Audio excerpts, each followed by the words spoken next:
Hi, my name's Cheryl Van Leer, and I'm co-chair of Fluid Stations for the Medtronic Twin Cities Marathon. And my name is Sam Rush. I am the staff person in charge of fluid stations and anything on course. Today we'll demonstrate the setup of a fluid station. We'll mostly be talking about the setup for the fluid station for the Medtronic Twin Cities Marathon and the weekend events. This will also pertain to other races such as Get in Gear, Hot Dash, and Women Run the Cities. We will be pointing out where the differences are for each event.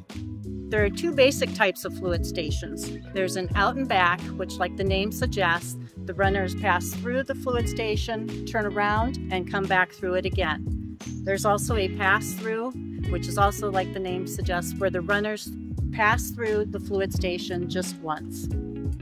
When you first arrive at your fluid station, you should take inventory to make sure you have all the supplies on your supply list.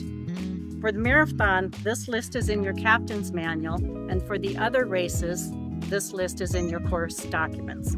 If you find that you're missing a major item, then please contact your appropriate course contact for that day. So when you first arrive, find your fluid station inventory list, and you can see and go through what you have on your pallet.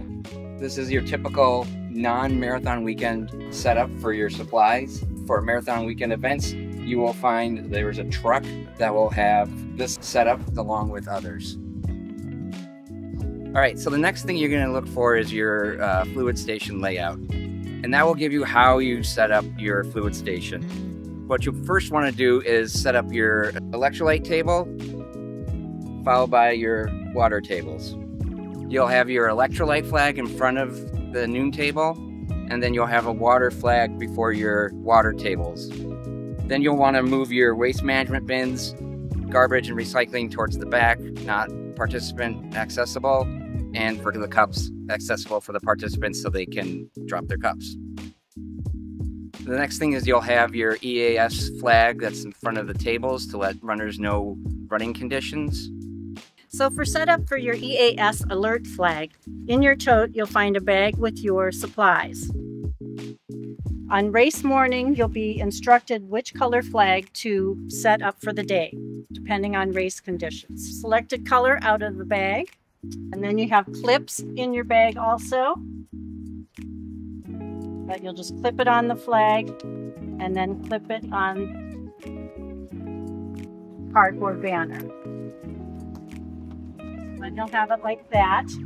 And then you'll have two zip ties. You can use the zip ties to attach the cardboard banner to the T-pole. It'll be set up like this.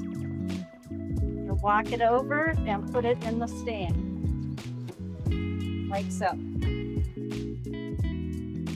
In your supplies, there'll be a tarp. So for non-marathon races, you can pull this tarp out of the tote and spread it out and put all of your supplies on there. We like to do that to keep the supplies clean and for food safety reasons. And then also if it rains, you can use the tarp to cover the supplies. Same goes for marathon weekend. You can keep your supplies in the van until needed. But if you have cups that you want to set out, they should be set on the tarp and not on the ground. And the next thing you want to do is grab your safety vest, because safety is important. We don't want anybody hurt.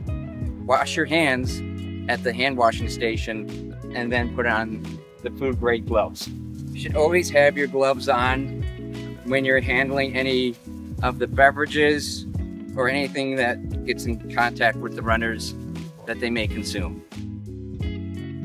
So for setting up your water tables for non-marathon events, you'll have jugs of water that you'll use. And you can put the cups on the table like this. Some people like to hold each cup.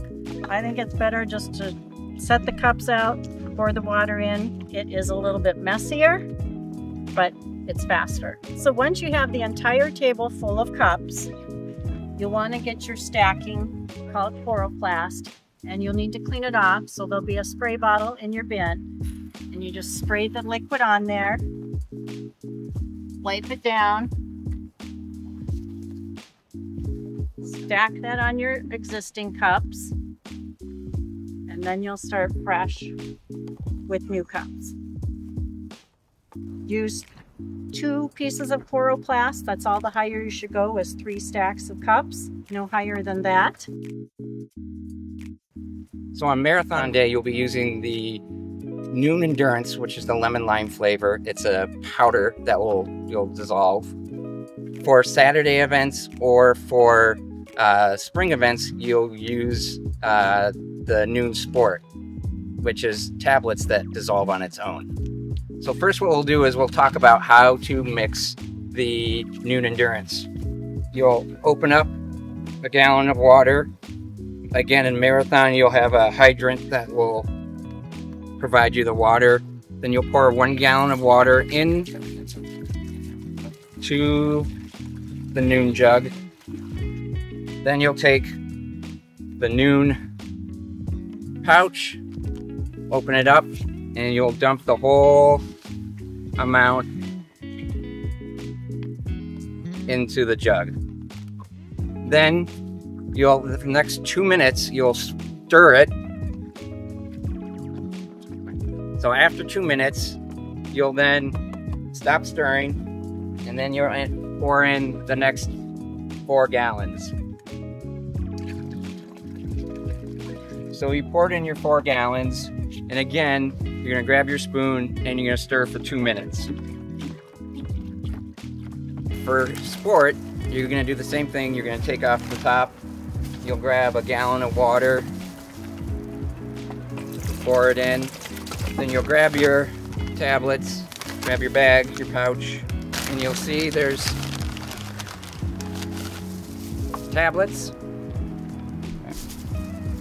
And you'll take the tablets and just pour them in.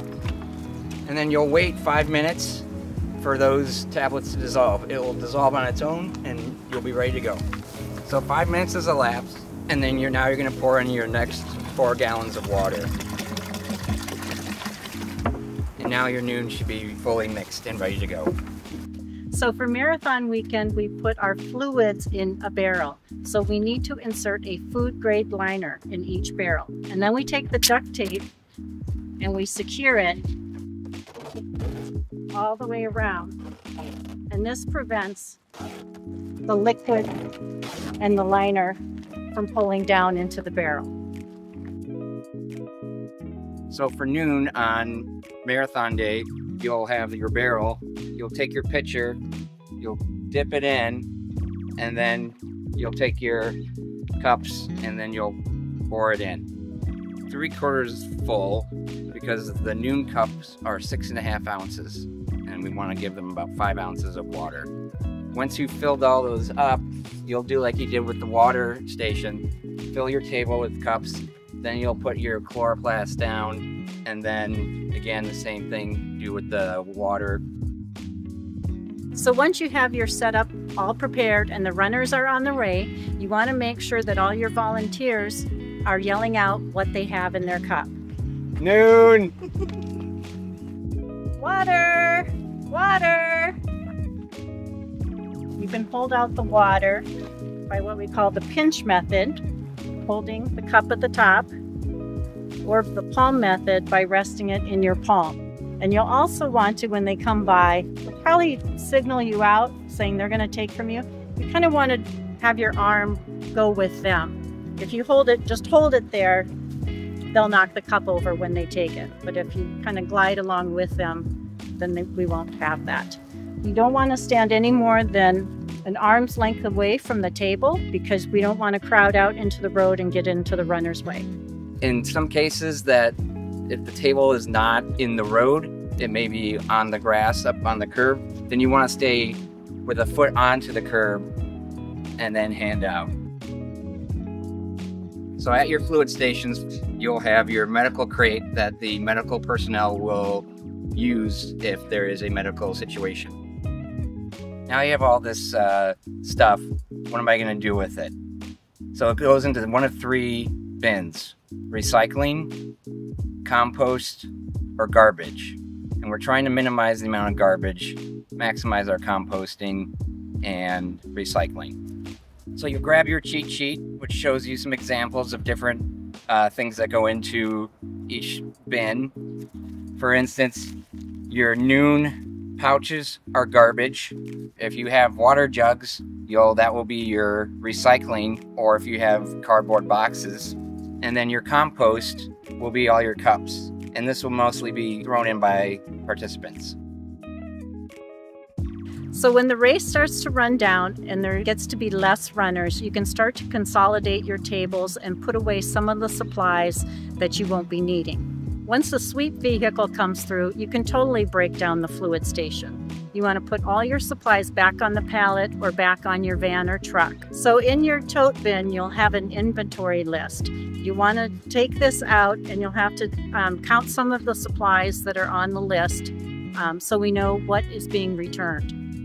During the race, you'll want to clean up while the runners are passing through your fluid station. You want to make sure you have the cups and any electrolyte packets swept up off the road so they don't slip on them. And then after all the runners have gone through, you want to clean up the entire station so we don't see anything left on the street.